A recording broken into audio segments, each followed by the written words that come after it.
Have you ever had the feeling that a bird was watching you? Not just glancing, but really watching.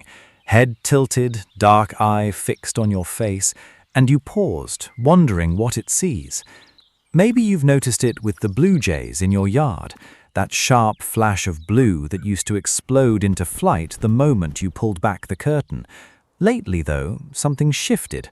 The panic has softened. Sometimes, when you step outside with your morning coffee, the jay just stays, perched on the fence, crest slightly raised, watching you with a quiet, unreadable stillness. You might have brushed it off as routine, as the bird simply getting used to your presence, but I want to invite you into a quieter idea, that something far more intricate is happening behind those black eyes. A hidden psychology reshaping itself day by day simply because you kept showing up. Welcome to Backyard Bird Thoughts. Today we're going to sit with this quiet mystery. What actually changes in a bird's mind when it sees you day after day? Think back to the very first time, that morning when you were new. You opened the door and the blue jay didn't hesitate. It launched from the feeder with a harsh, rattling alarm call. That call wasn't random. It was a specific, urgent announcement that rippled through the neighborhood. To every bird within earshot, that sound meant one thing: potential danger. In that moment, you were an unknown shape, a possible predator, and the jay's ancient survival wiring responded exactly as it should have. Its brain, lightning fast, matched your silhouette to a category called threat and reacted before curiosity could ever get a word in. But you didn't leave. Day after day, you returned.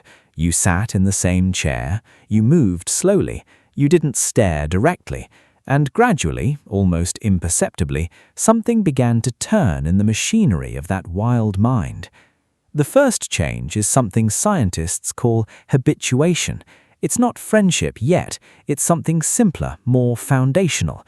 Every day you appear and nothing bad happens, the blue jay's threat assessment system makes a tiny recalibration. Its brain learns to subtract your presence from the list of things to fear.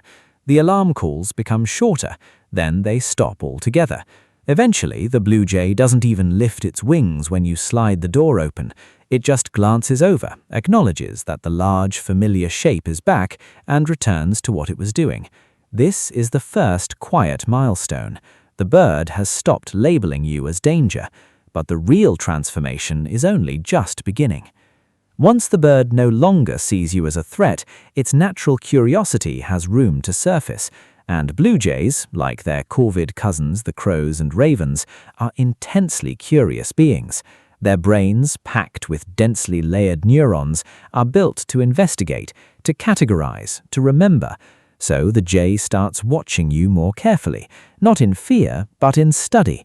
You may have seen this yourself, the way a jay will hop a little closer on the branch, tilt its head to get a better angle, and observe your hands, your face, the rhythm of your movements. It's gathering data. It's building a model of you inside its mind. Over time, this model grows more detailed. The bird begins to recognize you not just as a generic human, but as a specific individual. Research on corvids has shown that they can tell human faces apart with stunning accuracy. They remember people who have treated them kindly, and they remember those who haven't, sometimes for years. So the blue jay in your backyard isn't just seeing a person, it's seeing you. It's connecting your face with a history of calm mornings and reliable presence, and that history starts to carry emotional weight. One of the most beautiful shifts happens around the act of caching. Blue jays are obsessive collectors. They gather acorns, seeds, peanuts, and hide them in hundreds of secret spots to recover later. In a truly wild mind, the presence of a nearby observer during caching would be deeply stressful. You don't bury treasure in front of a thief. But when a blue jay has begun to trust, something remarkable occurs. It starts caching close to you, maybe in the flower pot near your feet, or in a crack in the patio stones just a few yards from where you sit. The bird is no longer treating you as a competitor. In its mental map, you've shifted into something else entirely, a neutral element of the landscape, perhaps even a safe one. It's a small gesture that speaks a huge, unspoken word. I am not afraid. With that shift, we start to see the bird's emotional landscape change. The stress hormones that once flooded its bloodstream at the sight of you begin to level off. In their place comes a kind of alert calm, a state where the bird can preen its feathers, stretch a wing, even close its eyes for a brief moment while you're present. These are vulnerable acts, and vulnerability is never offered to a threat. The bird is telling you, in the only language it has, that you are no longer a source of fear. You have become a known quantity, a steady presence in a world full of unpredictable noise. Around this time, you might notice something else.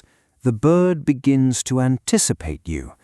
You step outside at your usual hour, and the blue jay is already there, waiting on the maple branch.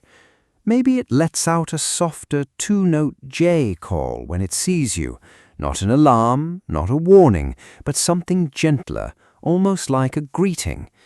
Scientists are careful not to project too much onto these sounds, but they do acknowledge that birds use contact calls to maintain connection, to signal, I'm here, you're here.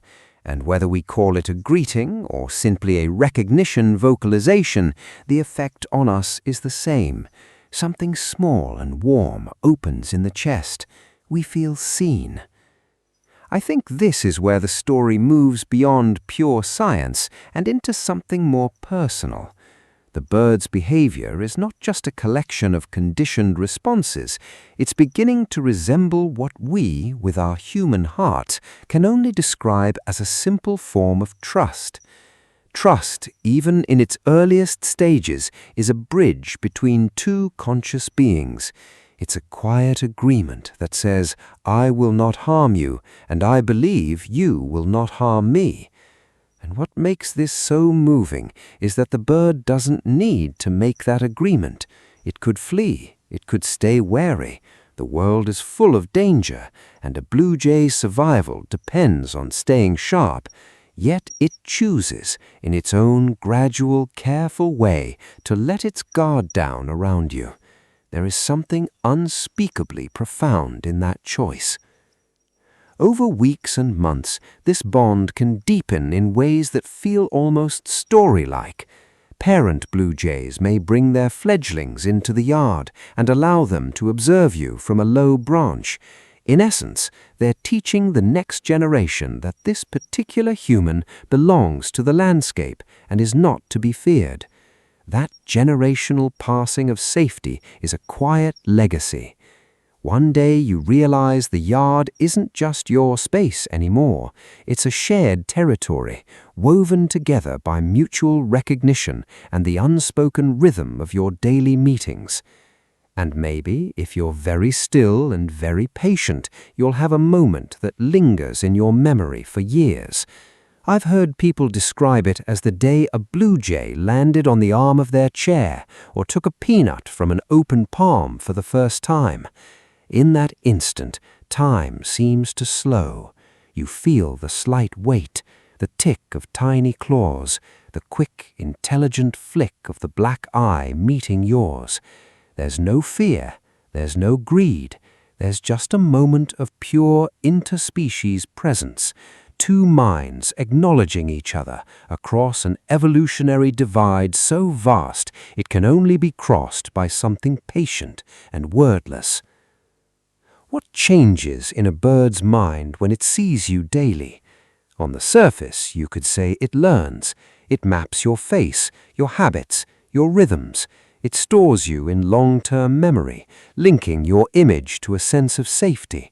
Its neural pathways rewire so that your arrival triggers calm instead of panic. But underneath all of that, I think something even quieter is happening.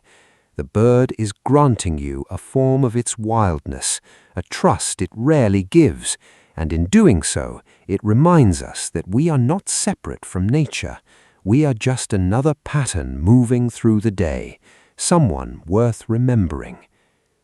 Sometimes I sit and watch the blue jay in the golden light of early evening, and I find myself thinking, This creature has a version of me in its mind, a file, a memory, a collection of mornings, and I have the same of it. In a world where so much slips away unnoticed, that small mutual recognition feels like a gift. So maybe the next time you see your blue jay return and it looks at you with that steady, knowing gaze, you'll remember that you are not just a background figure in its life, you are a chapter in its, and it in yours.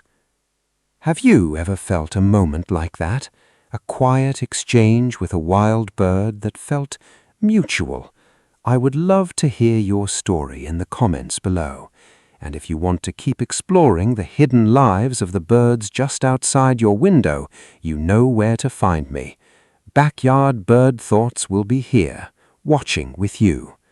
Until next time, keep watching quietly. The jays are watching too.